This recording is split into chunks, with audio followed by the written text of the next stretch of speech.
Shalom warga kerajaan, satu seri selama 1 bulan ini saya sampaikan pada saudara. The power of vision, the power of agreement, the power of promise of God, the power of sanctification, the power of planning. Sekarang saya mau sampaikan the power of surrender. Aneh sekali ya, kuasa di dalam menyerah. Banyak orang berkata saya ini pasrah. Salah, pasrah itu lain dengan menyerah. Menyerah pada siapa? Bukan menyerah pada keadaan. Dalam Yosua pasal kelima ayat 13 dan selanjutnya. Khususnya pada waktu itu dia melihat seorang dengan pedang terhunus di tangannya. Dan sebagai seorang jenderal dia tanya, engkau kawan atau lawan? Saya kira karunia yang paling dibutuhkan sekarang ini kita harus tahu ini Tuhan atau iblis. Kita harus punya gift of discernment. Kita harus punya karunia membedakan roh. Dan harus tanya engkau kawan atau lawan. Dan Panglima Bala Tentara Tuhan itu bukan Mikael. Dia adalah Kristofani, penampakan Kristus dalam perjanjian lama. Dia berkata aku bukan kawanmu. Engkau tidak sederajat dengan aku. Aku bukan lawanmu. Tapi akulah panglima bala tentara Tuhan. Now I come. Tuhan berjanji menyertai. Tuhan berjanji tidak meninggalkan. Dan Tuhan berjanji yaitu akan selalu tidak pernah membiarkan. Luar biasa bukan? Dan dia benar-benar datang. Kemenangan Israel atas Mesir, atas Amori, atas Jericho, atas Amalek. Bukan karena kekuatannya sendiri. Tetapi karena disertai Tuhan. Benarlah Musa mengatakan, Tuhan kalau engkau tidak berserta kami, jangan suruh kami pergi. Dan saat itu, bukalah kasut dari kakimu. Sebab tempat ini kudus. Sebagaimana Tuhan menambahkan diri pada Musa dalam belukar yang menyala. Tetapi tidak terbakar hangus. Maka sekarang Tuhan menampakkan diri kepada Joshua. Biarlah di dalam kita di rumah kita punya pengalaman baru dengan encounter dengan Tuhan. Joshua bukan cuma membuka kasutnya, dia sujud menyembah. Saya berani katakan dengan jelas ini bukan Mikael. Sekarang Mikael itu adalah yaitu malaikat yang untuk melindungi bangsa Israel, the guardian angel of Israel. Sebab Mikael, Gabriel tidak boleh disembah. Dan tidak akan menerima penyembahan. Yang menerima penyembahan cuma iblis. Atau Tuhan sendiri. Iblis minta disembah saudara. Dia berkata pada Yesus, sembah aku 1 kali. Semua kerajaan ini kuberikan padamu. Dan seketika Yosua sujud menyembah. Lalu dia sekarang meletakkan semua strategi di tangan Tuhan. Tuhan berkata, kelilingi Jericho 7 hari. 6 hari 1 kali 1 hari. Hari yang ke-7, 7 kali. Jadi 13 kali. Kabar baik buat saudara, 13 bukan angka setan, bukan angka sial. 13 itu angka Bapa. Sebab Yakub dengan 12 putra. Yesus di kapal dengan 12 murid. 13 itu angka bagus saudara. Terutama saya ketemu istri saya tanggal 13 saudara. Apa yang dikatakan Tuanku pada hambanya ini?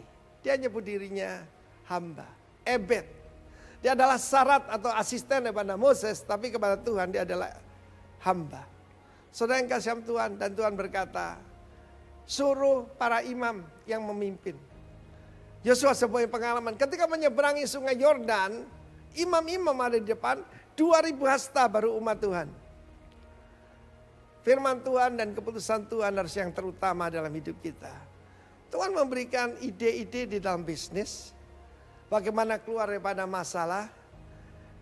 Saudaraku, saya juga ada terkena dampak daripada masalah ekonomi dan sebagainya. Tapi saya tenang saja, kenapa? Itu semua miliknya Tuhan. Keuangan yang Tuhan percayakan miliknya Tuhan. Jemaat yang Tuhan percayakan miliknya Tuhan. Dan strategi Tuhan tidak pernah gagal. Your Jericho will fall down. God bless you warga kerajaan. The power of surrender. Amen.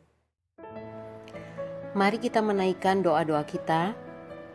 Bapa, kami bersyukur untuk bangsa kami. Engkau sudah menetapkan kami untuk tinggal di negara Indonesia. Kiranya damai sejahtera-Mu turun atas Indonesia, juga atas kota kami. Kami berdoa untuk pemerintah kami yang sudah Engkau tetapkan. Kiranya hikmat bijaksana menuntun tiap langkah mereka. Kiranya Kau berikan kesehatan dan mereka boleh terus memiliki motivasi yang benar dan kejujuran dalam melakukan setiap tugas dan tanggung jawab yang dipercayakan kepada mereka. Kiranya Engkau menolong pemerintah kami dalam menghadapi dan mencari solusi bagi berbagai macam ragam persoalan yang terjadi di bangsa kami. Kami berdoa untuk penanggulangan virus corona di seluruh dunia dan Indonesia khususnya. Kami berdoa bagi para dokter-dokter, suster-suster, staf rumah sakit, fasilitas kesehatan, juga aparat negara yang bekerja keras di garis depan untuk mengatasi penyebaran virus corona. Kiranya mereka diberikan kesehatan, kekuatan, dan keteguhan hati untuk melayani dengan sebaik-baiknya. Kiranya Engkau menjaga pula keluarga-keluarga mereka. Kami berdoa untuk rencana percepatan pemulihan Indonesia, yaitu penerapan new normal yang akan segera mulai diberlakukan. Kiranya rakyat Indonesia mau taat mengikuti segala peraturan new normal yang ditetapkan. Kiranya kami semua boleh bersehati bekerja sama melakukan masing-masing bagian kami untuk pemulihan bisa segera terjadi di Indonesia. Kami berdoa untuk gereja-gereja Tuhan dimanapun berada. Gereja-gereja kiranya mampu cepat beradaptasi dengan keadaan sambil tetap setia menjalankan misi kerajaan Allah, yaitu menjadikan segala bangsa murid Kristus. Kami berdoa untuk hikmat dan kreativitas bagi setiap pemimpin gereja dalam memberikan makanan rohani yang alkitabiah bagi setiap jemaat, sehingga jemaat dapat bertumbuh di dalam pengenalan akan Tuhan dan menjadi murid-murid Kristus. Kami juga berdoa untuk para pemimpin kami, Bapak Timotius Arifin sebagai Gembala Senior dan Pak Roni Daud Simeon sebagai Gembala Rock Jabodetabek. Kiranya Tuhan memberikan kesehatan bagi mereka sekeluarga. Juga Tuhan karuniakan hikmat-Mu agar mereka semakin mengenal Engkau dengan benar dan Engkau mampukan menuntun gereja-gereja rock yang ada. Kami doakan gembala kami, Pastor Doni Lewaka Besi, kiranya kesehatan dan hikmat-Mu menyertai Pastor Doni. Untuk para jemaat Tuhan di GBI Rock Karawaci, berikan hikmat-Mu ya Tuhan agar kami semua bisa mengenal-Mu dengan benar. Berikan keteguhan hati mengikuti Engkau, sehingga hari demi hari kami jalani dengan semakin menguatkan kepercayaan kami kepadamu. Bila ada jemaat yang saat ini menderita sakit penyakit dan kelemahan tubuh, Bapa, kami mohon belas kasihan-Mu, kiranya Engkau jamah dan berikan kesembuhan. Sore ini kami bersyukur, kami percaya Kristus hadir di antara kami mendengarkan setiap doa-doa kami. Di dalam nama Yesus Kristus kami berdoa. Amin.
Shalom saudara-saudara, selamat malam. Kita bertemu lagi di akhir daripada bulan Mei ini, dan hari ini bertepatan dengan kita merayakan Pentakosta, hari turunnya Roh Kudus 2000 tahun yang lalu, dan hari ini kita peringati kembali. Ada yang menarik saudara, pada saat Pentakosta dicurahkan, ada Roh Kudus dicurahkan, disitulah gereja awal mulai. Ya saudara-saudara, kita melihat bahwa setelah murid-murid rasul-rasul yang dipenuhi oleh Roh Kudus, Injil mulai melebar keluar dari Yerusalem. Injil mulai masuk sampai ke daerah-daerah Asia yang dibawa oleh para rasul-rasul, terutama Rasul Paulus ya saudara-saudara. Jadi kalau kita melihat sepintas lalu betapa Roh Kudus ini seperti mesin, seperti sesuatu yang membuat murid-murid ini begitu luar biasanya di dalam memberitakan kebenaran firman Tuhan. Tentu saja ini tidak terjadi dengan sendirinya ya. Sebelum kita membicarakan Pentakosta ini lebih lanjut, kita akan melihat dulu nanti bagaimana janji itu diberikan. Bahkan kita akan juga menyinggung sedikit tentang siapakah itu Roh Kudus, supaya kita mengerti dengan jelas peranan Roh Kudus di dalam kekristenan, peranan Roh Kudus di dalam kehidupan orang-orang percaya. Mari saudara, sebelum kita memulai, saya mengajak saudara untuk menyiapkan pensil atau bolpen, dan kemudian siapkan Alkitab saudara, dan juga kertas atau buku, supaya saudara di dalam nanti pada saat mengikuti ibadah ini, mengikuti kebenaran firman Tuhan disampaikan, saudara menangkap poin-poin penting yang kemudian bisa diaplikasikan dalam hidup kita. Terlebih dulu mari kita berdoa. Bapa, kami bersyukur di sore hari ini kami boleh berjumpa kembali. Kami bersyukur karena Engkau memelihara kami semua dengan tidak kurang satu apapun. Engkau Allah yang menyertai kami ya Bapa. Dan pada saat sore hari ini kami akan mempelajari kebenaran firman Tuhan, teristimewa tentang peristiwa di mana Roh Kudus dicurahkan. Kami berdoa supaya Roh Kudus itu sendiri menerangi hati kami, menyegarkan pikiran kami, jiwa kami, supaya kami mengerti setiap kebenaran firman Tuhan itu dengan benar. Dan kemudian kami mengaplikasikan apa yang kami pelajari tentang Roh Kudus ini, dan itu menjadi dampak kepada sekitar kami. Nama Kristus dimuliakan, dan banyak orang percayakan Kristus. Terima kasih Bapak buat sore hari ini. Kami berdoa sekali lagi, kami menyerahkan ibadah kami sore ini ke dalam tangan-Mu, biar Engkau sendiri yang beracara dengan kami. Terima kasih Bapak, di dalam nama Tuhan Yesus kami berdoa. Amin. Baik saudara, mari kita terlebih dahulu melihat janji tentang Roh Kudus ini ya. Kita lihat dulu sebentar, Roh Kudus ini ternyata dijanjikan bukan saja di Perjanjian Baru ya. Sudah ada janji tentang Roh Kudus yang dimulai dari Perjanjian Lama. Nah, kita akan melihatnya sebentar. Coba kita membaca di dalam Yoel pasal yang kedua, ayat 28 sampai dengan ayat yang ke-32. Yoel 2 ayat 28 sampai dengan ayat yang ke-32. Hari Tuhan, kemudian daripada itu akan terjadi bahwa aku akan mencurahkan rohku ke atas semua manusia, maka anak-anakmu laki-laki dan perempuan akan bernubuat. Orang-orangmu yang tua akan mendapat mimpi, teruna-terunamu akan mendapat penglihatan-penglihatan. Juga ke atas hamba-hambamu laki-laki dan perempuan akan kucurahkan rohku pada hari-hari itu. Aku akan mengadakan mujizat-mujizat di langit dan di bumi, darah dan api dan gumpalan-gumpalan asap. Matahari akan berubah menjadi gelap gulita dan bulan menjadi darah sebelum datangnya hari Tuhan yang hebat dan dahsyat itu. Dan barang siapa yang berseru kepada nama Tuhan akan diselamatkan, sebab di Gunung Sion dan di Yerusalem akan ada keselamatan, seperti yang telah difirmankan Tuhan, dan setiap orang yang dipanggil Tuhan akan termasuk orang-orang yang terlepas. Baik saudara, kita lihat di situ di ayat yang ke-28 jelas sekali dikatakan, kemudian pada hari itu akan terjadi bahwa aku akan mencurahkan rohku ke atas manusia. Aku di sini siapa? Allah, ya kan? Allah mencurahkan roh. Di sini dikatakan rohku, berarti roh Allah. Roh Allah itu sebutan untuk Roh Kudus, ya saudara-saudara ya. Nanti kita akan bahas ini. Jadi roh Allah itu sebutan untuk Roh Kudus. Dan janji itu sudah diberikan kepada orang-orang di Perjanjian Lama. Dan kita tahu penggenapannya kapan? Hari ke-50 ini. Yaitu di hari Pentakosta yang hari ini kita rayakan sebagai hari pencurahan Roh Kudus.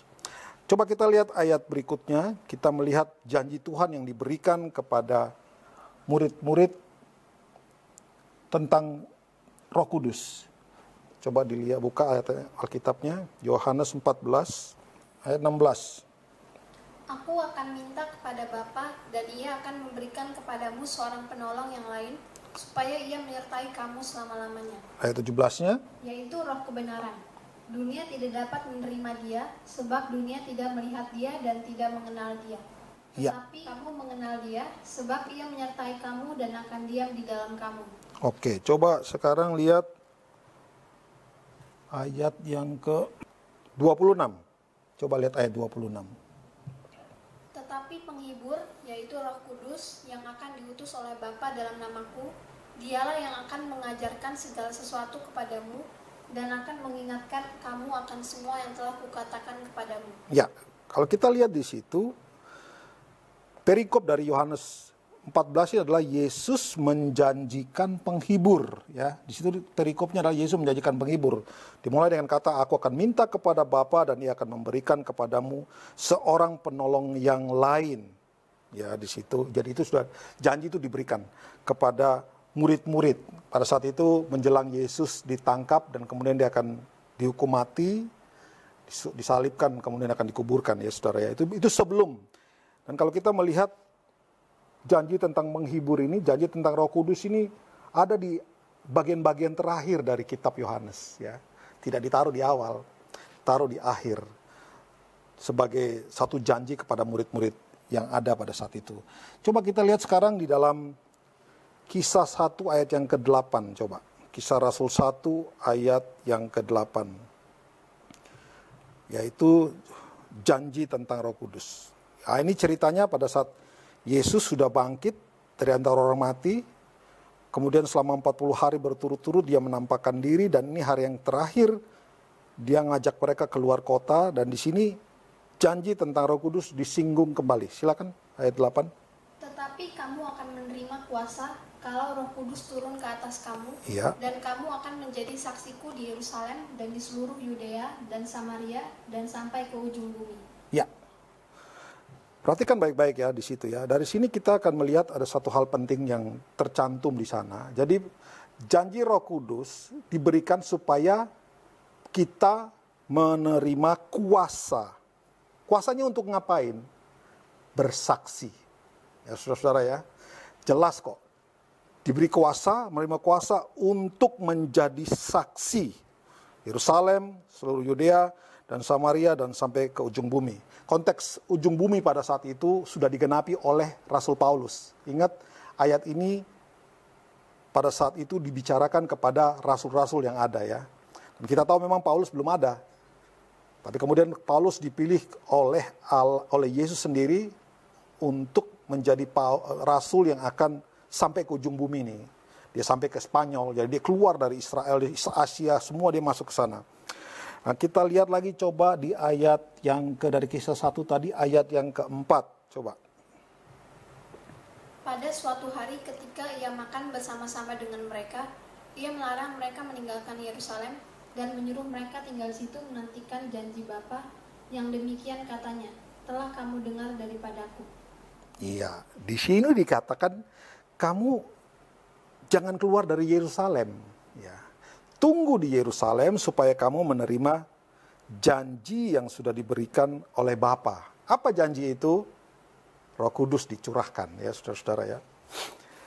Saya ada beberapa kali mendengar ada orang-orang yang berkhotbah tentang Roh Kudus. Mereka mengatakan bahwa syarat menerima Roh Kudus haruslah hidup kudus. Kayaknya agak bertabrakan ya kalau kita pakai logika tersebut. Bagaimana bisa ya? Seseorang yang sudah punya Roh Kudus saja bisa jatuh dalam dosa. Bagaimana kalau dia tidak punya Roh Kudus? Dan juga begini, namanya Roh Kudus. Roh Kudus ini akan memampukan orang untuk hidup kudus. Ya saudara, coba berpikir seperti logika Alkitab. Kita kalau baca Alkitab, mempelajari Alkitab, logikanya kita harus tunduk kepada logika Alkitab, bukan pakai logika kita sendiri. Ya. Ada masih banyak orang yang saya temukan, Mereka suka pakai logika-logika sendiri dalam menerjemahkan Alkitab. Berbahaya, saudara-saudara. Karena pertama akan menyesatkan banyak orang, yang pada akhirnya orang-orang tersebut bukan menyembah Allah, tapi akhirnya mereka menyembah ilah lain akibat orang-orang yang mengajar dengan salah tadi. Jadi ada orang mengatakan untuk menerima Roh Kudus harus hidup kudus. Loh, bukankah yang membuat seseorang itu kudus adalah Roh Kudus? Bagaimana mungkin dia bisa hidup kudus tanpa Roh Kudus? Jadi pernyataan bahwa untuk terima Roh Kudus harus hidup kudus kayaknya bertabrakan dengan logika yang ada dalam Alkitab, saudara-saudara. Di sini kalau kita melihat janji Roh Kudus diberikan kepada murid-murid Yesus, dan pada akhirnya Roh Kudus ini melalui murid-murid Yesus, mereka dipenuhi dengan Roh Kudus, Injil tersebar kemana-mana. Ya, saudara-saudara ya. Kalau kita melihat kalau memang tadi kita coba sekarang kita mengikuti logika berpikir orang yang tadi mengatakan harus hidup kudus, baru Roh Kudus ada dalam dia. Sekarang coba kita mundur sebentar ke cerita tentang perempuan Samaria yang punya 5 suami itu. Pada saat dia bertemu dengan Yesus, hidupnya diubahkan, ya, diubahkan menjadi kudus. Kita memang tidak catat bahwa dia cerain semua. Tetapi saudara perhatikan, ada buahnya setelah ketemu Kristus. Apa yang terjadi? Dia katakan kepada orang-orang di kota Samaria bahwa dia bertemu dengan Kristus. Dan kemudian dia mencerita tentang Kristus. Orang-orang di Samaria itu geruduk-geruduk cari Yesus. Jadi begini, apakah benar harus hidup kudus dulu baru terima Roh Kudus? Bagaimana dengan wanita yang punya 5 suami tadi? Tuhan bisa pakai dia. Tuhan bisa pakai dia. Tuhan tidak pernah perhatikan latar belakang seseorang. Kalau Tuhan pilih seseorang, dia akan pakai orang tersebut. Kita mau lihat siapa saja yang dipakai Tuhan, latar belakangnya kurang baik. Saul misalnya, raja pertama orang Israel. Dia cuma latar belakang sebagai yang suku Benjamin yang paling kecil di antara kaumnya. Nggak dianggap. Ya, nggak dianggap. Tuhan pilih orang-orang yang nggak dianggap ini untuk menjadi alat Tuhan. Kita lihat Daud. Daud anak bungsu selalu ada di padang bersama kambingnya 4-5 ekor. Tidak dianggap, tidak masuk hitungan. Tapi Tuhan pilih dia sebagai alat Tuhan. Kita lihat siapa? Coba kita mundur. Misalnya Abraham. Abraham itu siapa? Abraham ini penyembah berhala, saudara-saudara. Datang dari Ur Kasdim, daerah penyembah berhala. Tapi Tuhan tarik, ambil dia, pilih dia. Menjadi seseorang yang menyaksikan iman yang luar biasa ya. Siapa lagi Musa? Musa juga latar belakangnya 40 tahun hidup di Mesir. Jadi latar belakang itu tidak penting kalau Tuhan sudah pilih kita. Ya. Dan saya percaya Roh Kudus ini adalah bagian daripada Allah Tritunggal. Dia adalah pribadi yang ketiga. Mereka di dalam hal ini sama, saudara-saudara ya. Bukan kita yang kudus, yang bisa terima Roh Kudus, tapi justru kita yang tidak kudus ini perlu terima Roh Kudus. Yesus datang cari siapa? Orang berdosa kan? Dia tidak jadi orang kudus, prinsipnya sama. Dia cari orang-orang yang berdosa. Nah bayangkan kalau hari ini Roh Kudus hanya hadir pada orang yang kudus, atau hinggap atau tinggal pada orang kudus, kan tabrakan. Nggak bisa, mana mungkin. Tidak ada seorang pun yang benar kata Alkitab. Semua tidak ada yang benar. Nah saudara-saudara, dengan ayat tadi saya mengingatkan kepada kita semua bahwa untuk terima Roh Kudus itu sudah merupakan hal yang harus ada dalam hidup kita. Bahkan nanti kalau kita mempelajari tentang tugas Roh Kudus itu salah satunya adalah menginsafkan dunia akan dosa. Jadi pertanyaan besar timbul begini, bagaimana seseorang bisa hidup kudus tanpa ada Roh Kudus? Nggak akan bisa. Bagaimana seseorang bisa bertobat tanpa pernah diinsafkan oleh Roh Kudus? Bukan Roh Kudus yang ngomongin dia, atau bukan Roh Kudus yang injilin orang tersebut, tetapi Roh Kudus bekerja bersama-sama dengan firman kebenaran yang keluar dari mulut kita kepada orang-orang. Di situ Roh Kudus ada bersama-sama dengan firman tadi, dan Roh Kudus yang bekerja, menyentuh orang tersebut, berbicara lebih dalam kepada orang tersebut. Baik saudara, itu tadi adalah janji-janji tentang Roh Kudus yang dijanjikan akan diterima di hari ke-50 itu. Kita sudah menerimanya ya saudara-saudara ya. Roh Kudus itu dicurahkan dan sekali untuk selamanya. Tidak diulang-ulang lagi. Sekali untuk selamanya. Ya. Jadi cuma satu kali, makanya disebut Pentakosta. Kalau diulang lagi berarti bukan Pentakosta namanya. Ya kan? Karena Pentakosta itu artinya hari ke-50. Kalau ada pengulangan, maka jangan pakai nama Pentakosta. Apalah yang lain. Tetapi karena ini cuma sekali, kalau Anda mempelajari tentang bahasa Yunani, maka grammarnya, tensisnya itu mengatakan satu kali untuk semua. Sekali untuk seterusnya, nggak akan diulang-ulang lagi. Baik saudara, itu tadi janji tentang Roh Kudus yang akan diberikan, yang dikatakan oleh Yohanes, yang ditulis oleh Yohanes. Nah kita mau lihat sekarang, sebelum kita belajar tentang, sebelum kita lanjutkan ke seterusnya, kita perlu melihat dulu apa itu Roh Kudus, atau siapakah itu Roh Kudus. Siapakah itu Roh Kudus ya? Ini penting, karena kalau kita melihat banyak orang itu mengkait-kaitkan Roh Kudus, pekerjaan Roh Kudus dengan hal-hal yang sangat remeh sekali, yang sangat ya bagaimana ya? Nanti kalau saya mengulas tentang pekerjaan-pekerjaan Roh Kudus yang tertulis dalam Alkitab, baru saudara akan ngeh betapa selama ini konsep kita tentang Roh Kudus itu menyimpang sekali atau terlalu remeh. Roh Kudus yang dahsyat itu dikaitkan dengan hal-hal yang gak penting gitu loh. Padahal Roh Kudus itu memegang peranan penting di dalam pertumbuhan gereja. Hari Pentakosta itu sebenarnya sama dengan hari ulang tahun gereja.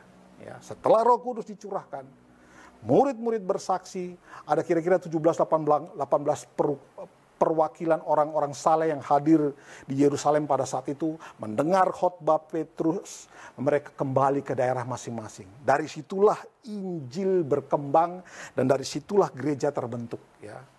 Gereja pertama terbentuk atau sebutan pertama Kristen itu terbentuk pada saat setelah Roh Kudus dicurahkan. Orang-orang yang hidup pada saat itu, mereka punya karakter seperti karakter Kristus, mereka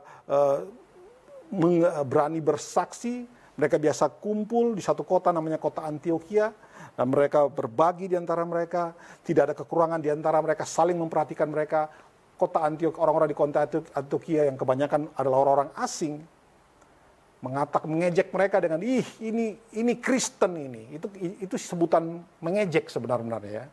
Bukan di Kristen, wah kamu, itu mengejek. Kayak Yesus nih orang-orang, kira-kira seperti itu ya. Tapi dari situlah gereja mulai terbentuk ya. Setelah itu Rasul Paulus dan semua rasul-rasul yang lain, mereka mulai berpencaran. Dan kemudian kita lihat melalui pelayanan mereka, gereja terbentuk. Jadi pencurahan Roh Kudus itu adalah juga menjadi hari ulang tahun atau hari berdirinya gereja.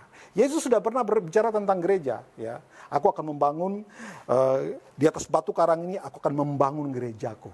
Tapi kan belum terjadi, belum ada.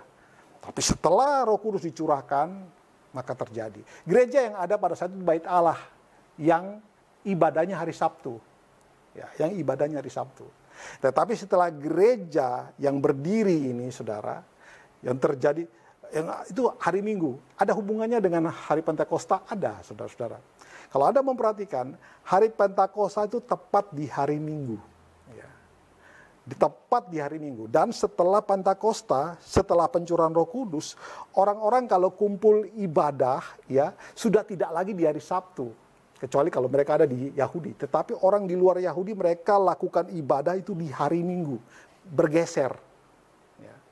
Ada hubungannya dengan ada apa yang terjadi di Perjanjian Lama, ada hubungannya. Ini semua ada hubungannya. Ini semua ada makna-makna. Jadi hari ini kita melihat dulu ya. Habis ini kita akan melihat siapakah Roh Kudus itu.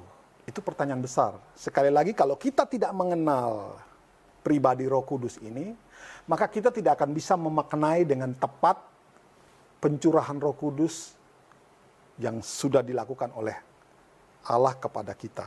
Mari kita lihat dulu sebentar Alkitab kita ya. Kita coba buka, Roh Kudus ini muncul di mana aja sih, kurang lebih begitu. Coba kita lihat. Kita lihat dari Perjanjian Lama, kita lihat sebentar, ada di dalam Kejadian 1 ayat yang kedua. Kita lihat, siapa nih Roh Kudus ini? Kejadian 1 ayat yang kedua.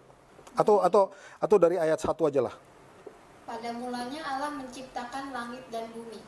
Bumi belum berbentuk dan kosong, gelap gulita menutupi samudra raya, dan roh Allah melayang-layang di atas permukaan air. Nah, perhatikan.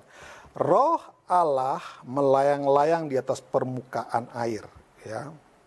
Tadi saya sudah bilang, kalau saudara menemukan istilah roh Allah, roh Kristus, itu bukan berarti Allah itu sendiri. Roh Allah bukan Allah, tapi roh Allah itu bicara tentang Roh Kudus.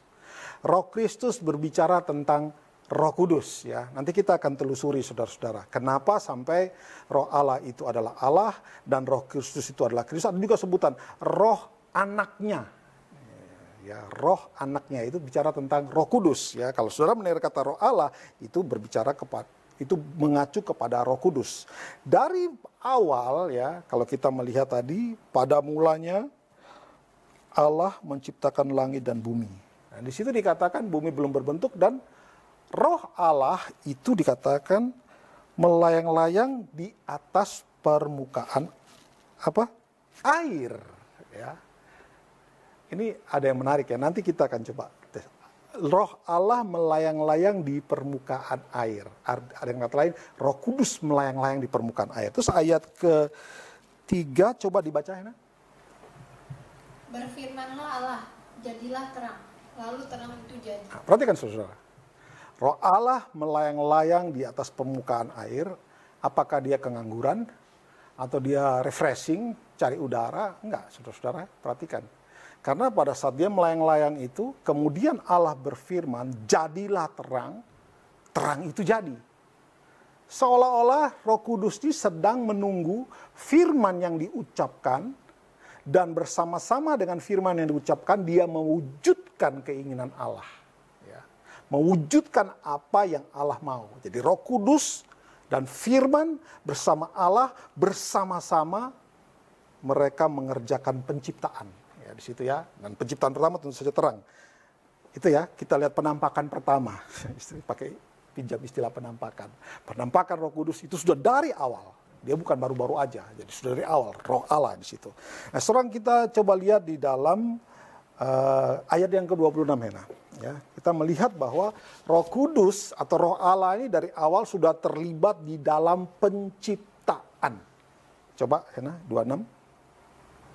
Berfirmanlah Allah, baiklah kita menjadikan manusia menurut gambar dan rupa kita, supaya mereka berkuasa atas ikan-ikan di laut dan burung-burung di udara, dan atas ternak, dan atas seluruh bumi, dan atas segala binatang melata yang merayap di bumi.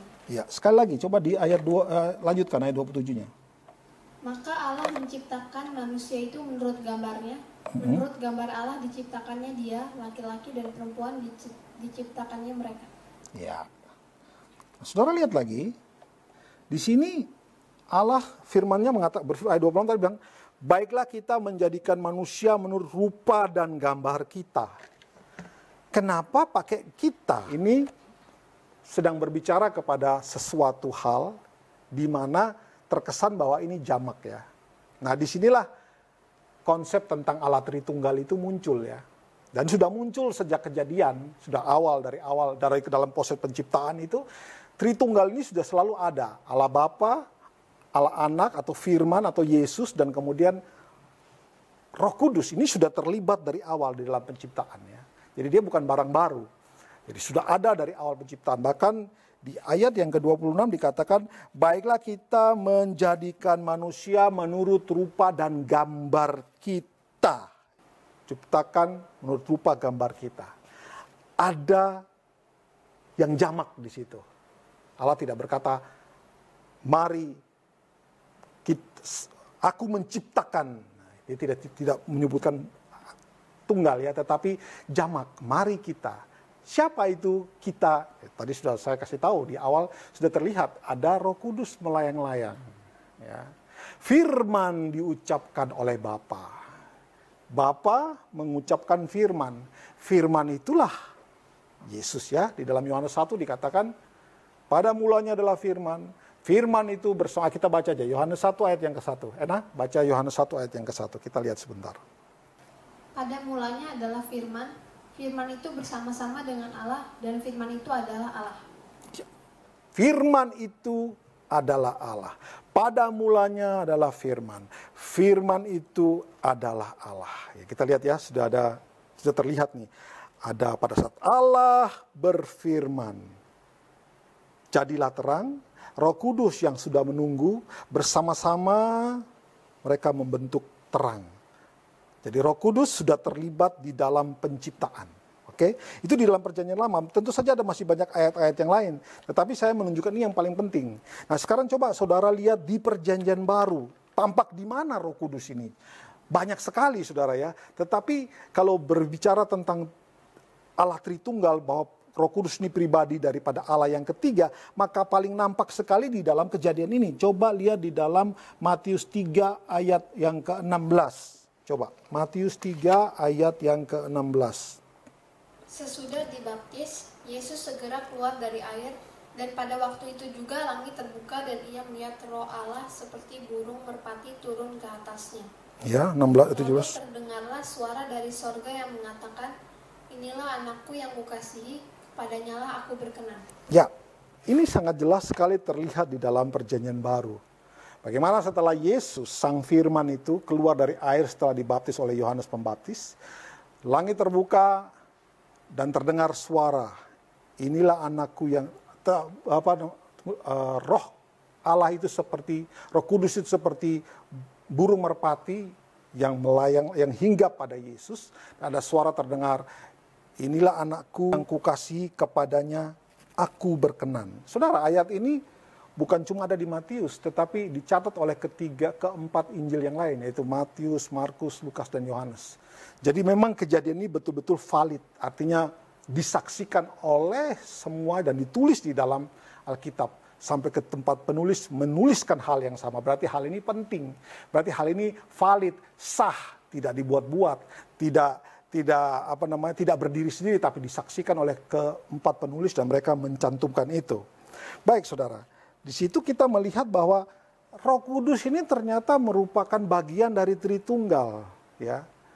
Dan dia ada di posisi sebagai Allah Roh Kudus, Allah Anak, Allah Bapa, dan Allah Roh Kudus. Ketiga ini. Jadi Roh Kudus itu adalah pribadi ketiga daripada Allah Tritunggal. Ya, ingat baik-baik.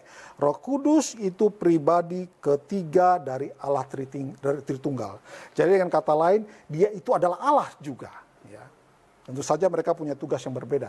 Tapi ketiga oknum ini bernatur satu, yaitu Allah. Zatnya itu satu, yaitu Allah. Dengan tiga pribadi, dengan tiga tugas yang berbeda. Tetapi mereka itu setara, dan mereka sama-sama adalah Allah, punya kuasa yang sama, dan mereka itu adalah Allah, kuasa menciptakan, mereka punya sama-sama, saudara-saudara ya. Jadi Roh Kudus ini bukan sesuatu yang kecil, yang remeh. Dia ini sesuatu yang penting, bagian daripada Allah Tritunggal, dan dia juga merupakan bagian yang terpenting di dalam pertumbuhan kerohanian gereja dan pertumbuhan kerohanian orang-orang Kristen. Karena dia ini yang akan membuat kita ini, memampukan kita untuk hidup seperti Kristus. Dia ini yang memampukan kita untuk berani berbicara tentang kebenaran. Orang yang punya Roh Kudus, dia tidak takut. Dia berani berbicara tentang kebenaran. Kebenaran siapa di sini? Kebenaran Kristus, ya saudara-saudara. Bukan kebenaran-kebenaran pribadi atau kebenaran-kebenaran karena punya logika yang baik, karena punya pengetahuan yang hebat, lantas dia berani bicara. Tidak. Orang dipenuhi Roh Kudus punya ciri-ciri mereka berani berbicara tentang Kristus. Nanti kita akan lihat nanti saudara-saudara bagaimana orang-orang yang tadinya pada saat belum dipenuhi Roh Kudus, mereka melempem kayak kerupuk, ketakutan kalau membicarakan Kristus. Tapi setelah Roh Kudus dicurahkan, mereka dengan berani bersaksi, bahkan sampai mati. Ya, saudara-saudara, kalau Anda melihat, martir pertama itu Stefanus ya. Orang pertama yang mati karena bersaksi tentang Kristus. Kemudian kita lihat berturut-turut ada Yakobus yang kemudian mati. Dan kemudian semua para rasul itu mati dengan mengenaskan kecuali Yohanes. Mereka ini dipenuhi oleh Roh Kudus. Baik saudara, kita lihat lagi ya. Sekarang Yohanes 14 ayat yang ke-26. Siapakah Roh Kudus ini? Coba kita kembali ke Yohanes 14 ayat yang ke-26. Tetapi penghibur, yaitu Roh Kudus yang akan diutus oleh Bapa dalam namaku, dialah yang akan mengajarkan segala sesuatu kepadamu dan akan mengingatkan kamu akan semua yang telah kukatakan kepadamu. Ya, perhatikan yang hal penting. Siapakah Roh Kudus ini? Roh Kudus ini yang disebut dengan Roh kebenaran, betul kan Hena? Disebut di Roh kebenaran ya? Coba diulang sedikit. Tetapi penghibur, yaitu Roh Kudus yang akan diutus oleh Bapa dalam namaku, dialah yang akan mengajarkan segala sesuatu kepadamu dan akan mengingatkan kamu akan semua yang telah kukatakan kepadamu. Penghibur ini atau Roh Kudus ini ternyata diutus oleh Bapa, ya. Roh Kudus diutus oleh Bapa. Roh Kudus tidak nyelonong sendirian. Roh Kudus diutus oleh Bapa, ya. Dia tidak sembarangan, dia diutus oleh Bapa. Setelah nanti Yesus naik ke surga, maka Roh Kudus ini akan turun, diutus oleh Bapa. Ngapain Roh Kudus itu turun, nanti kita akan lihat. Jadi saudara catat dulu yang pertama ini. Roh Kudus diutus oleh Bapa. Sekarang coba kita lihat di dalam Yohanes 15 ayat yang ke-26. Coba kita lihat yang ayat yang ke-26. Jikalau penghibur yang akan kuutus dari Bapa datang, yaitu Roh kebenaran yang keluar dari Bapa, ia akan bersaksi tentang aku. Siapa ku di situ? Siapa ku di situ? Ku di situ adalah Yesus, ya. Jadi di dalam Yohanes 14 ayat 26 di situ dibilang Roh Kudus diutus oleh Bapa. Terus di dalam Yohanes 15 ayat 26 juga dikatakan ternyata Roh Kudus juga diutus oleh Yesus sebagai Roh kebenaran yang akan mendampingi kita. Jadi saudara lihat sini, Roh Kudus diutus oleh Bapa dan diutus oleh Anak atau oleh Yesus tadi. Itulah menjelaskan, makanya tadi saya bilang ternyata kenapa Roh Kudus itu disebut dengan Roh Allah atau Roh Yesus atau Roh Kristus atau Roh Anaknya, karena Roh Kudus ini diutus oleh Bapa dan kemudian Roh Kudus ini juga diutus oleh Yesus, ya. Mereka yang mengutus Roh Kudus. Oke, kita lanjutkan. Coba kita lihat sekarang di dalam Yohanes 16 ayat yang ke-14. Kita lihat Yohanes 16 ayat yang ke-14. Ia akan memuliakan aku, sebab ia akan memberitakan kepadamu apa yang diterimanya daripadaku. Ya, di situ kalau kita melihat Roh Kudus yang diutus oleh Bapa dan diutus oleh Anak, ternyata punya tugas merupakan tugas dari bagian Tritunggal adalah memuliakan aku. Dia memuliakan aku. Yohanes 16 ayat yang ke-14. Coba lihat. Ia akan memuliakan aku, sebab ia akan memberitakan kepadamu apa yang diterimanya daripadaku. Ia akan memuliakan aku. Siapa aku di sini? Yesus, ya. Roh Kudus akan memuliakan Yesus. Kalau kita melihat Yesus memuliakan Bapa, ya kan, gitu kan? Dengan kata lain berarti Roh Kudus ini kalau dia hadir, dia datang nanti, dia akan memuliakan Bapa dan dia juga akan memuliakan Yesus di situ, ya. Dia tidak memuliakan siapa-siapa. Dari kebenaran ini sebenarnya kita bisa melihat bahwa pada saat seseorang itu dipenuhi oleh Roh Kudus, dia akan memuliakan Bapa dan dia juga akan memuliakan Kristus. Orang dipenuhi Roh Kudus, dari hidupnya, dari mulutnya, dia akan mempermuliakan Bapa dan mempermuliakan Kristus. Dia tidak mempermuliakan diri sendiri. Kalau ada orang dipenuhi Roh Kudus, maka seharusnya dari mulutnya Pemberitaan mulutnya adalah membawa orang untuk memuliakan Bapa, memuliakan Kristus, membawa orang fokusnya kepada Allah, membawa orang fokusnya kepada Yesus, bukan kepada diri sendiri. Ya, Roh Kudus tidak pernah mempermuliakan diri sendiri, tapi Roh Kudus mempermuliakan Yesus dan Yesus mempermuliakan Allah. Nangkep maksud saya, saudara ya? Hati-hati dengan setiap kalau kita mendengar hal-hal yang isinya serba aku begini, aku begitu. Kita kalau mengerti konsep ini, kita kalau mengerti doktrin tentang Roh Kudus, dan kita mengerti apa yang dikerjakannya, tentu kita bisa memilah-milah. Ini benar dari Tuhan atau tidak. Sebab kalau itu benar dari Yesus, benar dari Allah, maka Roh Kudus yang ada di dalam seseorang pada saat dia menyampaikan berita kebenaran, maka yang disampaikan itu selalu memuliakan Bapa dan selalu memuliakan Kristus. Tidak ada agenda-agenda yang lain. Ya, saudara ingat itu. Baik, mari kita lanjutkan lagi. Kita lihat siapakah Roh Kudus ini. Kita buka dulu Yohanes 16 tadi ayat yang ke-7. Ayat yang ke-7, Hena, tolong dibaca. Namun benar yang kukatakan ini kepadamu Ya. adalah lebih berguna bagi kamu jika aku pergi. Ya. Sebab jikalau aku tidak pergi, penghibur itu tidak akan datang kepadamu. Tetapi jikalau aku pergi, aku akan mengutus dia kepadamu. Ya, tadi bahwa Yesus yang mengutus Roh Kudus ya. Kemudian Yesus juga mengutus Roh Kudus, bukan cuma Bapa saja maksud saya. Coba sekarang kita lihat Yohanes 15 ayat yang ke-26. Ya, Yohanes 15 ayat yang ke-26. Jikalau penghibur yang akan kuutus dari Bapa datang, yaitu Roh kebenaran yang keluar dari Bapa, ia akan bersaksi tentang aku. Ya. Roh kebenaran yang keluar dari Bapa, ya. Berarti pernyataan ini juga bisa berarti Bapa yang mengutus Roh Kudus, ya. Kemudian bila roh kebenaran yang keluar dari Bapa, Ia itu siapa? Roh Kudus itu ngapain? Akan bersaksi tentang aku. Akunya siapa di sini? Yesus. Saya ulang lagi saudara ya. Kalimat ini dalam.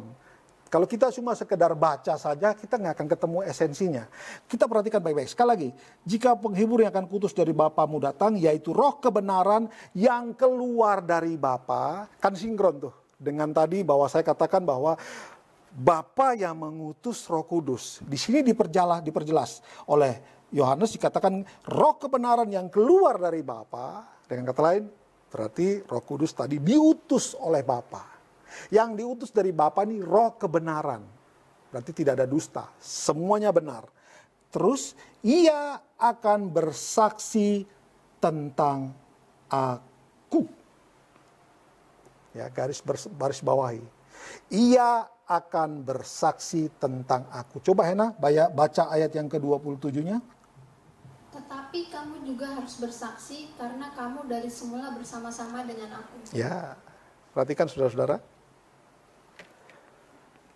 Kalau Roh Kudus ada dalam seseorang, maka sesuai dengan ayat ini, dia akan menggerakkan orang tersebut untuk berbicara dan bersaksi tentang Yesus. Kita akan membaca, coba Yohanes 15 ayat yang ke-26. Jikalau penghibur yang akan kuutus dari Bapa datang, yaitu roh kebenaran yang keluar dari Bapa, ia akan bersaksi tentang aku.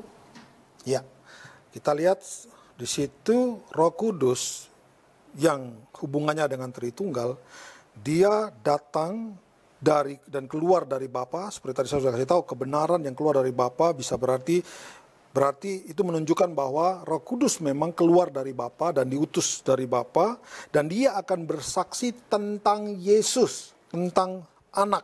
Ya. Dan dari sini juga kita bisa menegaskan beberapa poin penting. Kalau seseorang mengatakan bahwa dirinya dipenuhi oleh Roh Kudus, maka bahwa dia akan bersaksi tentang Kristus. Tidak mungkin seseorang yang punya Roh Kudus tidak berani berbicara tentang Kristus. Ya. Tidak mungkin. Sekali lagi di sini karena salah satu tugas Roh Kudus yang berhubungan dengan Allah Tritunggal, yang berhubungan tentang Yesus adalah dia menyaksikan Kristus, ya. Dia bersaksi tentang Kristus. Bersaksi apanya? Bersaksi bahwa dialah anak Allah yang diutus oleh Bapa untuk datang ke dalam dunia menjadi sama dengan manusia dan akan menderita di bawah pemerintahan Pontius Pilatus. Dia akan mati, kemudian dikuburkan, dan pada hari ketiga dia bangkit daripada orang mati. Roh Kudus ini yang akan bersaksi tentang itu melalui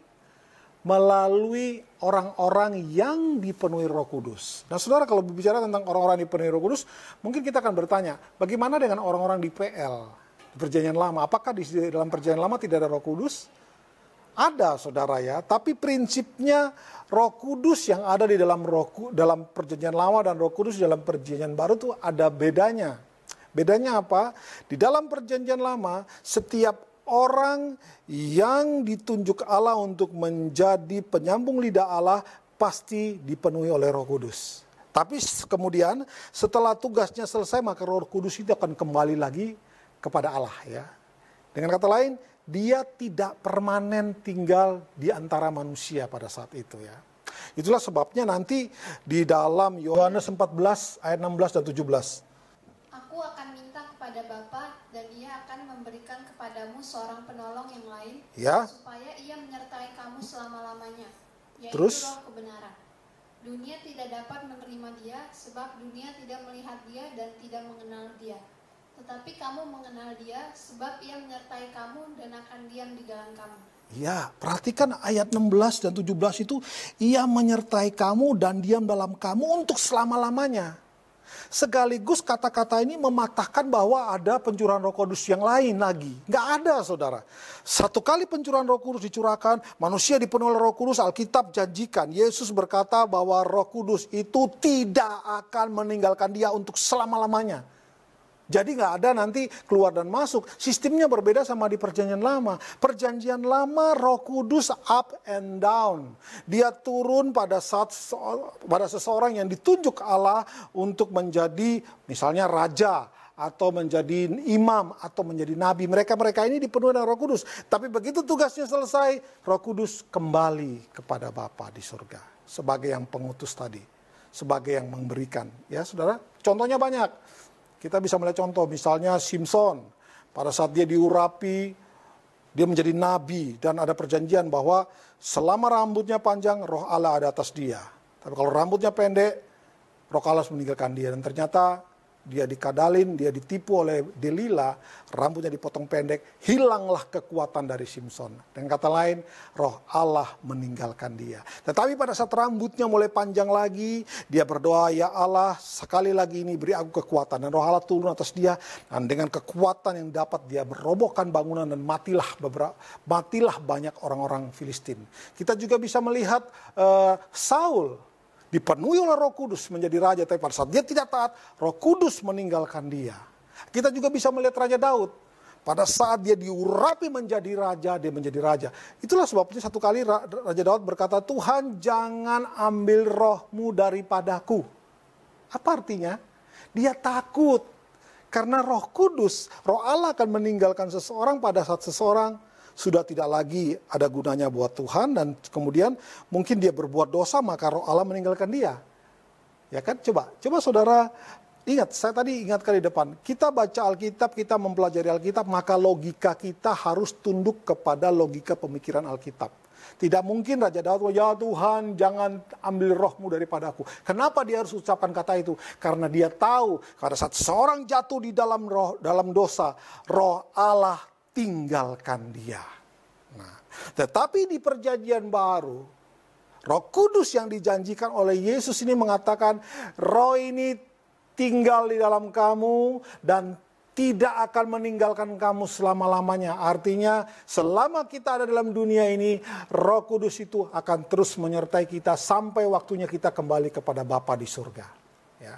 Sekaligus ayat ini memberitahu bahwa Roh Kudus itu bukan seperti Perjanjian Lama, naik dan turun. Jadi perlu ditunggu lagi kehadirannya. Dia sudah dicurahkan satu kali dan untuk seterusnya. Di awal tadi saya sudah katakan, saudara-saudara. Makanya hari pencurahan Roh Kudus disebut dengan hari ke-50. Ya. Kalau ada Roh Kudus yang berikutnya, maka mungkin hari ke-5000 sekian. Nggak ada. yang ada dalam Alkitab catat adalah pada hari ke-50 Roh Kudus yang dijanjikan tadi yang akan tinggal di dalam kita dan tinggal akan kita untuk selama-lamanya, itu tidak akan keluar-keluar lagi. Sekali juga mengatakan bahwa bukan orang yang kudus saja yang terima Roh Kudus, siapa saja menerima Roh Kudus. Karena Roh Kudus yang akan membuat seseorang hidup kudus. Apa sih salah satu tanda daripada seseorang yang dipenuhi Roh Kudus? Hidupnya kudus. Amin, saudara-saudara. Dan kalau kita kembali ke tadi dalam ayat Yohanes 15 ayat yang ke-26 tadi, orang yang dipenuhi Roh Kudus itu punya tugas adalah memuliakan atau bersaksi tentang Yesus, tentang Kristus. Nah, kita lihat semua orang yang dipenuhi Roh Kudus itu mati loh, saudara-saudara. Hati-hati dengan pengajaran-pengajaran yang mengatakan bahwa kita dipenuhi Roh Kudus maka kita akan diselamatkan dari segala sesuatu. Kita akan diselamatkan dari neraka. Benar itu, saudara-saudara. Ya, tapi dalam dunia ini justru kalau kita melihat Alkitab ya, coba perhatikan Alkitab baik-baik. Stefanus itu mati martir. Apa kesalahan dia? Nggak ada kesalahannya. Dia cuma adalah seseorang yang sudah dipenuhi Roh Kudus, saleh, dan dia bersaksi tentang Kristus, dilempar batu sampai mati. Matinya mengenaskan. Lu dipenuhi Roh Kudus loh, orang benar loh. Jadi kalau ada hari ini, ada pengajaran yang mengatakan orang benar akan aman saja dari dunia ini, kayaknya perlu kembali melihat Alkitab. Siapa lagi? Banyak saudara-saudara. Yohanes Pembaptis, siapa di dalam dunia ini yang seperti Yohanes Pembaptis, yang dikatakan bahwa sejak di dalam kandungan ibunya dia sudah dipenuhi oleh Roh Kudus. Coba kita lihat. Pernah tercatatkah Yohanes Pembaptis itu menyembuhkan orang? Coba, jadi catatan buat saudara. Coba cek, apakah Yohanes Pembaptis pernah membangkitkan orang mati? Apakah Yohanes Pembaptis pernah mengadakan tanda mujizat? Yang saya baca, Yohanes seumur hidupnya, ya, dia bersaksi tentang Kristus, dia menyiapkan jalan bagi Kristus. Lantas kita mau bilang, oh nggak ada Roh Kudus. Kan begitu kan prinsip orang-orang hari ini yang berkata orang punya Roh Kudus adalah bisa menyembuhkan orang. Yohanes tidak menyembuhkan siapapun loh, saudara-saudara. Tapi dia membawa orang untuk berjumpa, dia menyiapkan jalan supaya orang bertemu dengan Kristus. Sampai ke lehernya putus pun dia tetap bersaksi tentang Kristus. Itu contoh orang yang dipenuhi Roh Kudus. Ya. Jadi tidak nyaman-nyaman.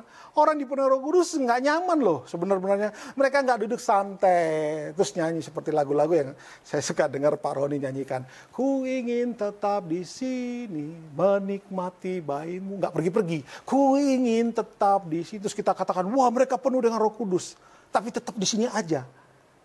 Perlu dipertanyakan apakah benar. Karena orang dipenuhi Roh Kudus tidak menghentikan dia terus berbicara tentang kebenaran, sekalipun nyawanya menjadi taruhan. Nah, kita bisa melihat Stefanus. Tidak ada yang salah dengan Stefanus. Stefanus ini dipilih sebagai dari 7 orang-orang yang untuk jadi orang-orang diaken. Orang-orang diaken terkenal benar, nggak pemabuk, hidup orangnya saleh, dan dipenuhi Roh Kudus. Mereka punya pengetahuan Alkitab yang baik. Mereka dipilih. Tapi tetapi Stefanus ini yang disorot. Karena dia mati martir. Siapa lagi yang kita bisa lihat? Petrus. Setelah dipenuhi Roh Kudus, dia berdiri dan dia berkhotbah, menyampaikan atau bersaksi tentang Yesus. 3.000 orang bertobat. Itu ciri-ciri orang yang dipenuhi Roh Kudus. Nggak mungkin kalau orang punya Roh Kudus hari ini malu berbicara tentang Yesus. Oh, soalnya malu, nggak enak. Saya nggak pandai ngomong. Nggak enak aja, lu aja lah. Saya ragukan orang-orang tersebut dipenuhi Roh Kudus. Karena orang dipenuhi Roh Kudus, rohnya itu membara. Rohnya itu berkobar-kobar. Untuk berbicara, untuk bersaksi tentang Kristus. Itu orang yang dipenuhi Roh Kudus. Ya saudara-saudara, ke-12 murid Yesus, semua mencar. Dan semua bersaksi tentang Kristus. Tidak ada yang tidak ya saudara-saudara. Semuanya tidak terkecuali. Siapa lagi kalau kita lihat dalam Alkitab? Ada Rasul Paulus. Ya. Rasul Paulus ini adalah rasul yang dipakai sampai ke ujung bumi konteks pada saat itu. Dia pergi sejauh itu. Matinya bagaimana? Kepalanya harus terpisah dari leher. Karena Kristus. Roh Paulus dipenuhi oleh Roh Kudus. Siapa lagi kalau di toko perjanjian lama lebih banyak lagi. Bahkan kalau kita membaca itu Raja Daud. Raja Daud dikatakan bersaksi tentang Kristus. Masa sih? Coba kita lihat sebentar. Kisah Rasul 2 ayat 31. Ada nama Raja Daud disebutkan di situ. Ya. Kisah Rasul 2 ayat 31. Saya cuma mengambil contoh yang sedikit. Ada contoh yang banyak. Setiap nabi yang Tuhan pakai itu juga bersaksi tentang Kristus. Semua nabi bersaksi tentang Kristus. Coba lihat. Kisah Rasul 2 tadi ayat yang ke-31. Kita lihat sebentar. Dari ayat 29 aja. Saudara-saudara, aku boleh berkata-kata dengan terus terang kepadamu tentang Daud, bapa bangsa kita. Ia telah mati dan dikubur, dan kuburannya masih ada pada kita sampai hari ini. Tetapi ia adalah seorang nabi dan ia tahu bahwa Allah telah berjanji kepadanya dengan mengangkat sumpah bahwa ia akan mendudukan seseorang dari keturunan Daud sendiri di atas tahtanya. Karena itu ia telah melihat ke depan dan telah berbicara tentang kebangkitan Mesias ketika ia mengatakan bahwa dia tidak ditinggalkan di dalam dunia orang mati dan bahwa dagingnya tidak mengalami kebinasaan. Ya, saudara lihat, ia di sini siapa? Ayat 31, ia itu siapa? Itu Daud. Ya. Bahkan Raja Daud ini seseorang di perjanjian lama yang paling banyak nulis tentang Yesus. Saudara cek aja. Ada 150 pasal yang ditulis. Saudara bisa lihat di situ. Raja Daud paling banyak berbicara tentang Mesias ini. Ya, tidak perpanjang di situ. Tapi yang pasti begini, saudara ya. Bahwa pada saat seseorang dipenuhi oleh Roh Kudus, ya, dia akan bersaksi tentang Yesus. Itu ciri-ciri utamanya ya. Jadi tadi kita sudah belajar bahwa siapakah Kristus? Kristus dia adalah bagian atau Allah. Dia adalah pribadi ketiga daripada Allah Tritunggal. Roh Kudus ini diutus oleh Bapa dan diutus oleh Yesus. Maka tugas Roh Kudus berkenaan dengan Allah Tritunggal adalah dia memuliakan Bapa, dia memuliakan Anak. Dia juga bersaksi tentang Anak. Dia bersaksi tentang Kristus. Siapakah Kristus? Siapakah dia yang diutus daripada Allah? Ya saudara ya, di situ kita bisa melihat dengan jelas. Dan sekaligus kita bisa kita aplikasikan dalam kehidupan kita satu kebenaran bahwa seseorang yang dipenuhi oleh Roh Kudus, dia pasti dari mulutnya akan selalu membicarakan tentang siapa itu Yesus. Dari mulutnya akan terus mengalir kebenaran tentang Kristus. Dia tidak takut dengan apapun. Saudara, sekarang kita kalau mempelajari Roh Kudus tadi, saudara-saudara ya, tentu saja kita harus kita perlu belajar untuk tahu mempelajari Roh Kudus dengan lebih detail. Kita memang harus belajar melalui Yesus ya. Kita lihat kunci masuk untuk mempelajari Roh Kudus adalah Yesus. Dan kalau kita mau belajar tentang doktrin tentang Allah pun juga mulai lewat Kristus ya. Karena dalam Yohanes itu katakan bahwa akulah jalan kebenaran dan tidak ada orang sampai kepada Bapa dan selanjutnya. Bahwa untuk mempelajari ini semua kita harus kembali kepada pengajaran Kristus. Ya, kalau saya sudah pernah sampaikan kepada saudara juga bahwa kitab semua dari Kejian sampai Wahyu ini semua isi mengerucut kepada Kristus. Ya. Bahkan kata atau huruf pertama yang dipakai di dalam penulisan Alkitab dalam bahasa Ibrani mengacu kepada Kristus. Jadi dimulai dari Kristus. Semuanya dimulai dari Kristus. Dan ujungnya juga tentang Kristus. Ya, dimulai dari sana. Nah saudara-saudara, kalau kita melihat di dalam Alkitab, maka yang paling banyak menulis tentang Roh Kudus, atau kalau kita mau mempelajari doktrin Roh Kudus secara lengkap, itu harus belajar dari Yohanes. Ya. Kenapa Yohanes? Karena Yohanes ini punya hubungan yang istimewa. Ya. Dari ke-12 murid Yesus, ada 3 murid Yesus yang paling dekat dengan Yesus, yaitu Simon, Yakobus, dan Yohanes. Tetapi dari 3 murid Yesus yang dikasih tadi, yang dekat tadi, dari 3 ini cuma 1 yang paling dekat. Siapa itu? Yohanes juga ya. Nanti kita lihat ayatnya saudara. Tapi sebelum mengacu kepada Yohanes, tadi saya akan beritahu bahwa kalau Anda mau mempelajari doktrin, mau mempelajari siapa itu Roh Kudus, maka harus melalui Yesus. Kalau mau mempelajari Bapa di surga tentang Allah itu siapa, harus melalui Yesus. Mau mempelajari doktrin gereja pun juga harus melalui Kristus. Karena Yesus berkata, di atas batu karang ini aku akan membangun gerejaku. Jadi semua itu sentralnya kepada Yesus. Yohanes 1 ayat 18. Tidak seorang pun yang pernah melihat Allah, tetapi anak tunggal Allah yang ada di pangkuan Bapa, dialah yang menyatakannya. Ya, tidak ada seorang pun yang melihat Allah, betul kan? Tidak ada seorang pun orang yang bisa melihat Allah, hanya anak tunggal Bapa. Atau coba baca sekali lagi, pelan-pelan di situ. Tidak seorang pun yang pernah melihat Allah. Tidak ada seorang pun yang pernah melihat Allah. Tetapi anak tunggal Allah yang ada di pangkuan Bapa. Yang ada di pangkuan Bapa. Dialah yang menyatakannya. Dia yang menyatakan, ya. Bapa itu hanya Anda bisa kenal dengan baik kalau Anda mengerti Kristus. Ya, karena dikatakan di situ itu kan bicara tentang kedekatan Bapa dan anak tunggal Bapa ada di pangkuan Bapa. Ya, deket nih ceritanya. Cuma lewat dia, saudara-saudara. Termasuk kita belajar Roh Kudus. Maka kita perlu mengenal Kristus. Dari situ kita akan tahu Roh Kudus ini ngapain. Roh Kudus ini fungsinya apa. Apa hubungannya Roh Kudus dengan Allah Tritunggal dan semua-semuanya itu. Semuanya itu melalui Kristus jalan masuknya. Nah sekarang kita tahu bahwa doktrin Roh Kudus banyak dibicarakan di dalam Yohanes.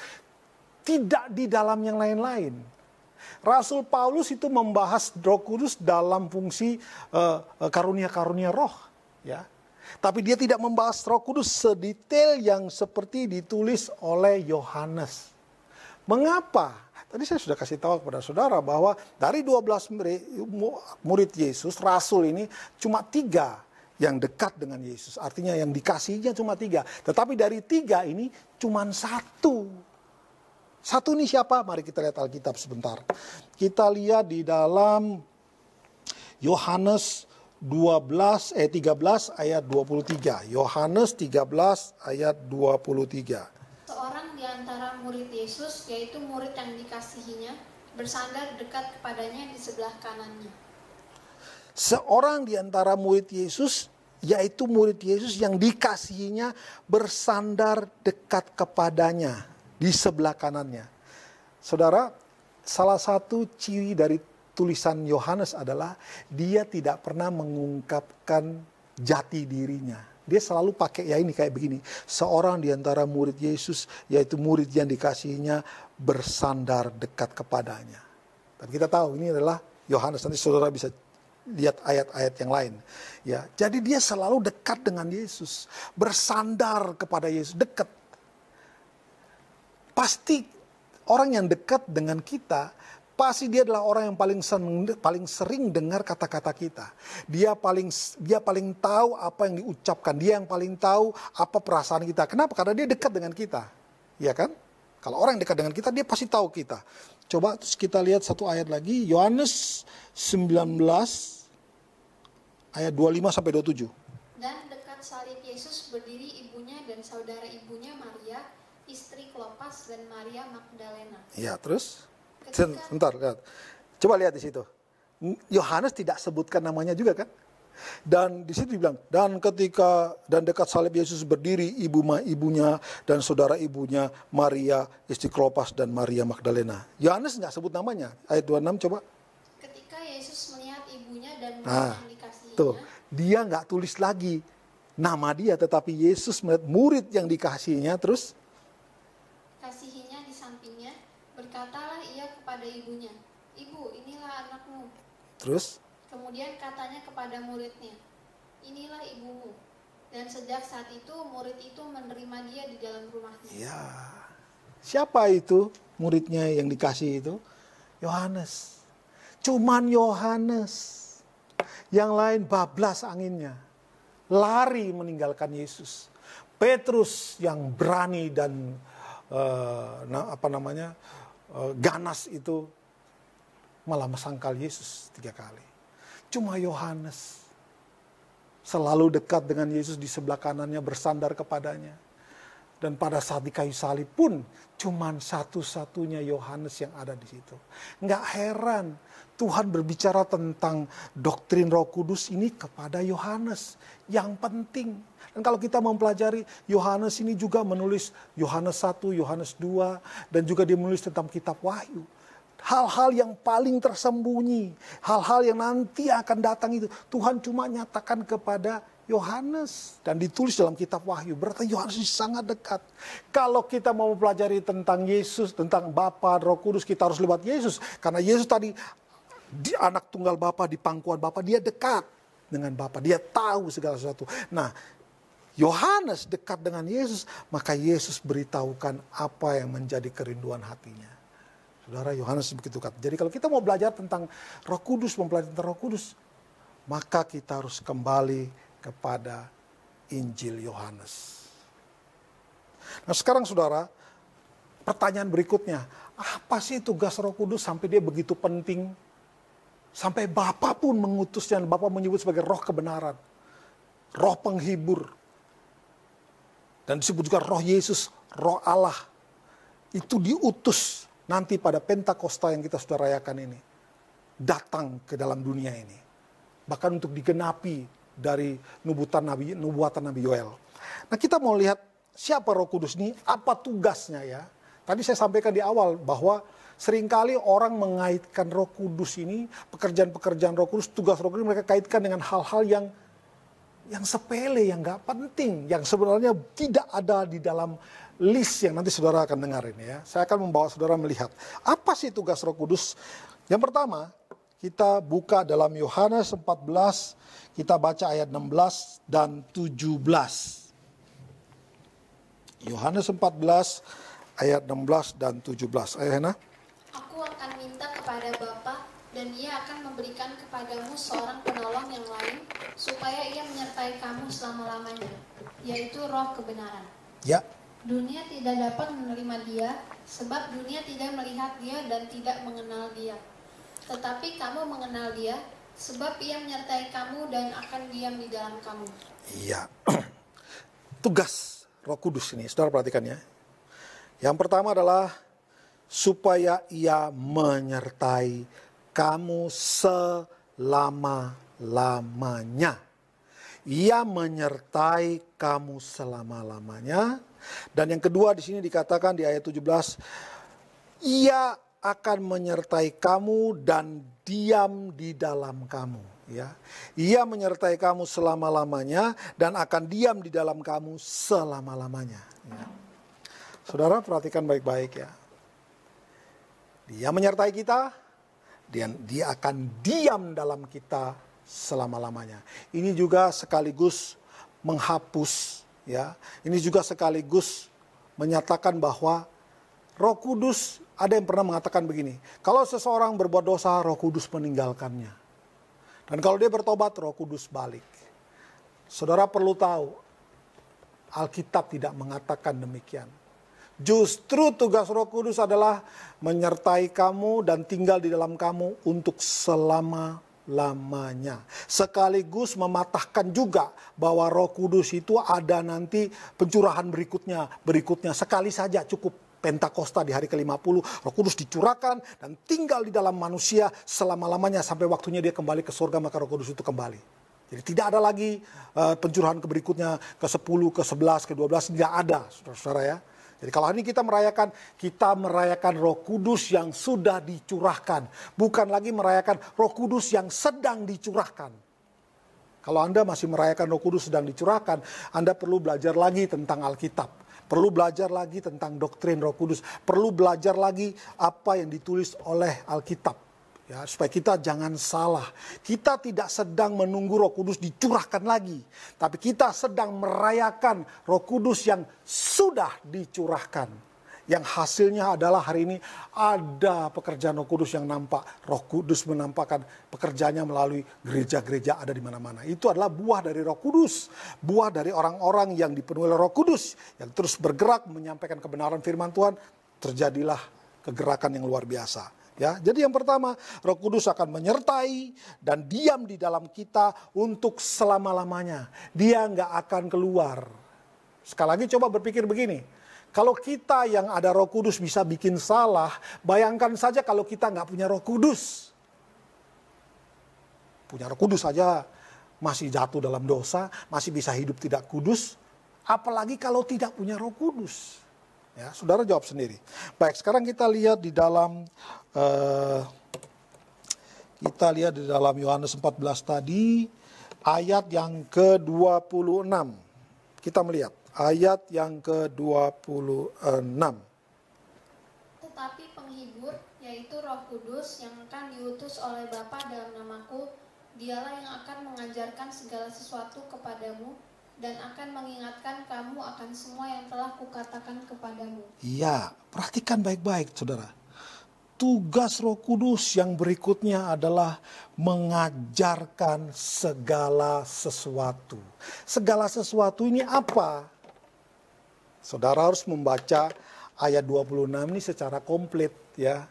Jadi jangan dipotong, mengajarkan segala sesuatu. Berarti ngajarin saya matematika juga dong. Ngajarin saya bahasa Inggris dong. Enggak, saudara-saudara ya. Kita harus membaca ini secara satu kesatuan.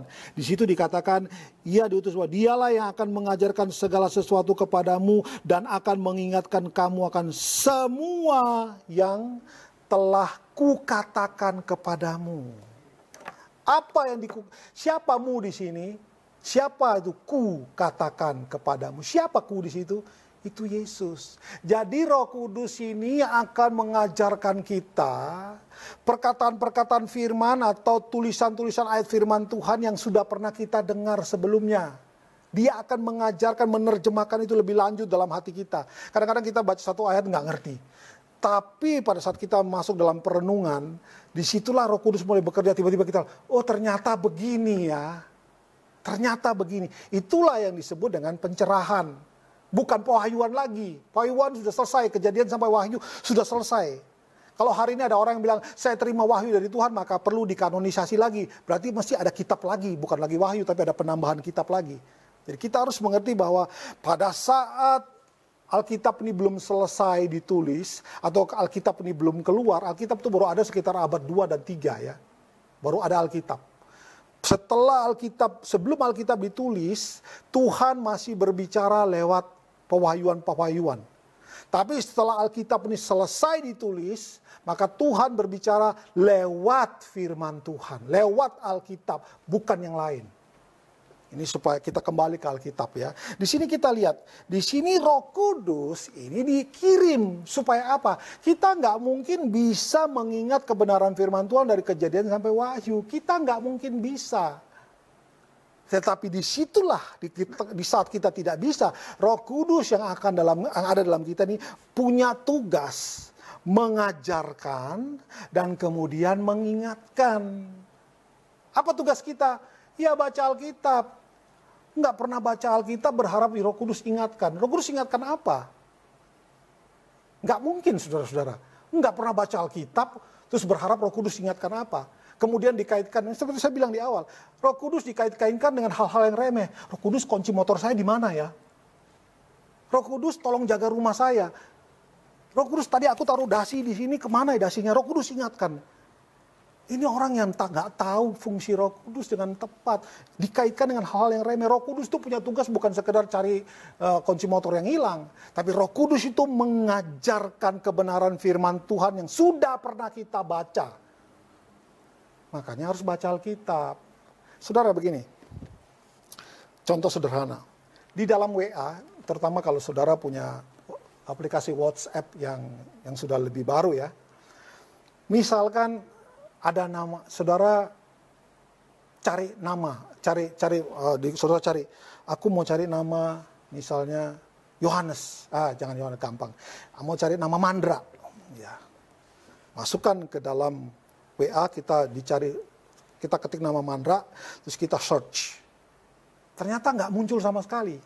Kenapa nggak muncul nama Mandra? Mungkin karena kita nggak save nama Mandra di situ. Ataupun kita nggak pernah ngobrolin Mandra. Begini saudara, maksud saya begini. Saya pernah mencari satu nama, ya saudara-saudara ya. Nama itu memang tidak saya save. Tapi pada suatu waktu saya tuh pernah ngobrol-ngobrol dengan seseorang. Dan kita menyinggung nama ini. Nama orang ini kita singgung, kita bicarakan. Oh ya, gimana kabarnya si A? Gitu ya kira-kira ya. Kemudian teman saya itu kasih nomor handphonenya si A. Tapi saya tidak simpan. Cuma ada di dalam kotak. Cuma ada dalam percakapan itu dan saya nggak hapus. Selang 2 bulan, 3 bulan kemudian, saya mulai cari, aduh ini aku nggak save nih nomor. Saya pas cari di phone book, nggak muncul ini. Begitu saya masukkan ke dalam WA, saya cari nama, misalnya si A. Tiba-tiba muncul percakapan saya dengan orang tersebut yang mencantumkan nama si A. Oh ternyata ada, canggih ya.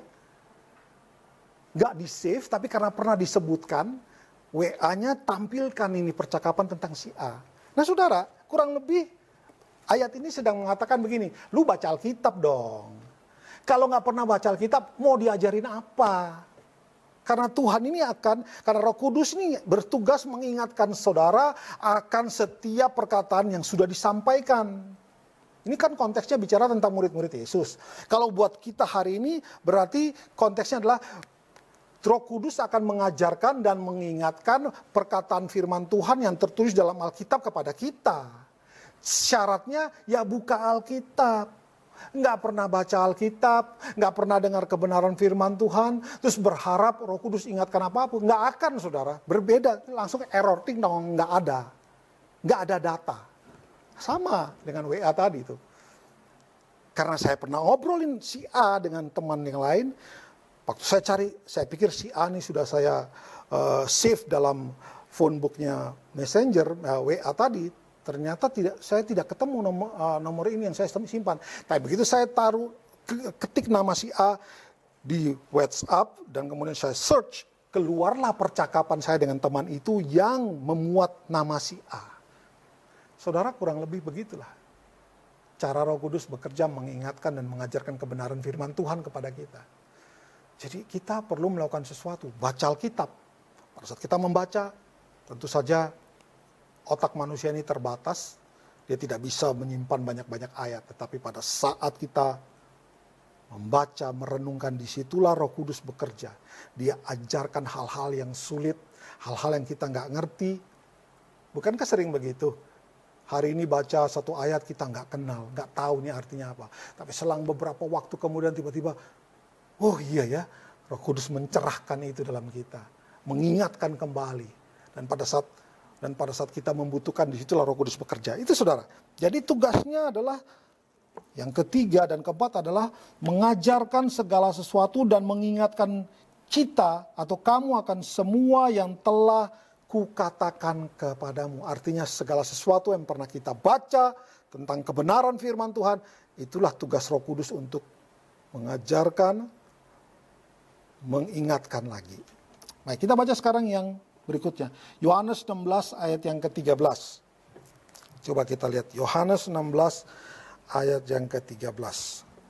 Tetapi apabila ia datang, yaitu Roh kebenaran, ia akan memimpin kamu ke dalam seluruh kebenaran, sebab ia tidak akan berkata-kata dari dirinya sendiri, tetapi segala sesuatu yang didengarnya, itulah yang akan dikatakannya, dan ia akan memberitakan kepadamu hal-hal yang akan datang. Nah, perhatikan saudara. Di sini tugas Roh Kudus adalah memimpin ke dalam seluruh kebenaran. Jadi terjawab kan bahwa kalau Roh Kudus ada, maka dia memimpin kita ke dalam seluruh kebenaran, maka pasti hidup kita menjadi kudus. Bukan syarat menerima Roh Kudus harus kudus dulu. Kudus berdasarkan apa? Nggak bisa.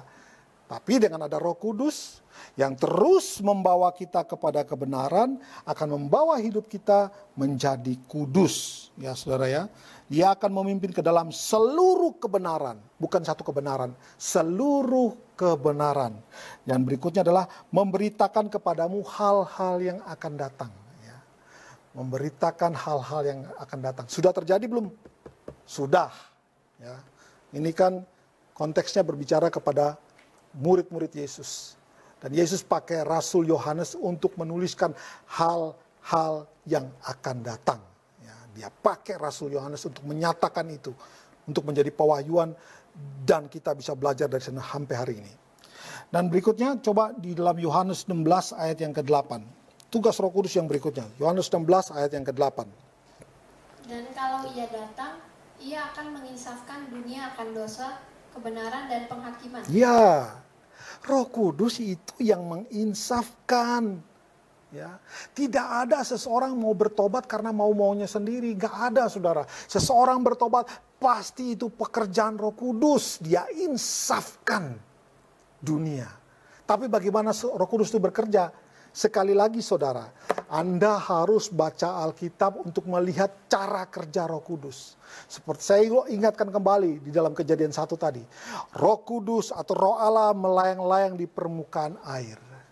Dia seolah-olah standby, menunggu sesuatu keluar dari mulut Allah. Ayat 3 mengatakan, jadilah terang. Allah berfirman, jadilah terang. Saat itu pula pada saat firman disampaikan, Roh Kudus yang sedang melayang-layang bekerja sama dengan firman tadi mewujudkan kehendak Allah, yaitu menciptakan terang. Anda mau orang-orang insaf? Anda mau banyak orang terima Yesus? Engkau perlu buka mulut. Bicara tentang Yesus. Itu tanda bahwa kita dipenuhi Roh Kudus. Sekali lagi saya kasih tahu saudara-saudara ya. Orang yang dipenuhi Roh Kudus tidak mungkin malu-malu. Takut salah, gak enak dia lebih senior, gak enak saya mah belum belajar Alkitab. Itu cuma alasan. Dan saya ragu orang-orang demikian itu dipenuhi Roh Kudus. Karena semua orang yang dipenuhi Roh Kudus, kalau Anda membaca Alkitab, mereka berani berbicara tentang Kristus. Bahkan kalau saudara lihat di hari Pentakosta dicurahkan, murid-murid yang gak pinter ini, nelayan, itu profesi yang paling orang-orang gak pinter. Mereka bisa berbicara tentang Kristus. Tuhan pakai yang gak pinter ini untuk supaya nama Tuhan dikenal, untuk supaya nama Tuhan tersebar ke seluruh dunia. Saudara, kalau hari ini Anda belum mengerti, maka mengertilah. Kalau Anda dipenuhi Roh Kudus, maka sudah pasti ada gelora di dalam hati untuk menyatakan Kristus itu siapa. Gak mungkin kita diam-diam adem ayem. Kita bisa bergaul dengan orang-orang yang gak beres itu. Kemudian kita bisa, oh iya. Terus saudara bilang, loh Yesus saja bergaul sama pemungut cukai orang berdosa. Beda visinya, beda misinya. Yesus bergaul sama mereka, misinya menyaksikan, dia menunjukkan bahwa dia Allah yang berbelas kasihan. Dia Allah yang datang untuk mencari orang berdosa. Lu kan duduk kongko-kongko, cari aman. Gak usah ngomongin Kristus, nanti kita ditolak dari kumpulan ini. Santai aja. Dipertanyakan, kau punya Roh Kudus atau tidak? Karena orang dipenuhi Roh Kudus tidak seperti itu. Stefanus itu buktinya. Dia baru kenal Yesus, dia bukanlah rasul. Tetapi dia mati, orang pertama yang mati martir karena bersaksi tentang Kristus adalah Stefanus, dipenuhi dengan Roh Kudus. Baik, berikutnya saudara, kita lihat ayat Yohanes 16. Sorry. Coba baca sekali lagi Yohanes 16 ayat 8. Dan kalau ia datang, ia akan menginsafkan dunia akan dosa, dan kebenaran, dan penghakiman. Ya, dia menginsafkan dunia akan dosa, dia insafkan tentang kebenaran, dan dia insaf mereka, kasih tahu mereka tentang penghakiman. Ya saudara-saudara, tugas kita ngapain? Sampaikan berita tentang Kristus. Ya, sampaikan berita tentang Kristus. Maka Roh Kudus akan bekerja. Dia akan menjamah. Ya, tugas kita kan disuruh itu. Pergi jadikan semua bangsa muridku kan. Suruh beritakan nama Kristus. Tidak disuruh bawalah perlengkapan anti peluru. Bawalah 3 pisau untuk membentengi dirimu. Latihan dulu taekwondo. Latihan karate. Supaya kamu punya alat untuk defense kalau kamu diserbu. Kalau kamu dikeroyok orang. Enggak. Tugas kita buka mulut. Selebihnya urusan Tuhan. Ya. Saudara, saya akan lanjutkan ini pada bagian berikutnya untuk menyelesaikan tema tentang Pentakosta ini. Hari ini saya berhenti sampai di sini. Dan saya percaya Roh Kudus akan menerangi hati saudara, mengingatkan saudara lagi, dan mengajarkan saudara akan setiap perkataan Kristus yang sudah saudara dengar, saudara baca, dan akan menolong kita supaya kita menjadi pelaku-pelaku firman. Mari kita berdoa. Bapa, terima kasih untuk malam hari ini. Kami bersyukur waktu yang kau berikan kepada kami, sehingga kami boleh sama-sama belajar kebenaran firman. Bila firman ini meneguhkan, menegur kami, supaya kami sadar bahwa kami berdosa, dan supaya kami sadar bahwa kami perlu Kristus, dan kemudian kami ikuti jalan kebenaran firman. Terima kasih Bapa. Kami bersyukur, dan di dalam nama Tuhan Yesus kami berdoa. Amin.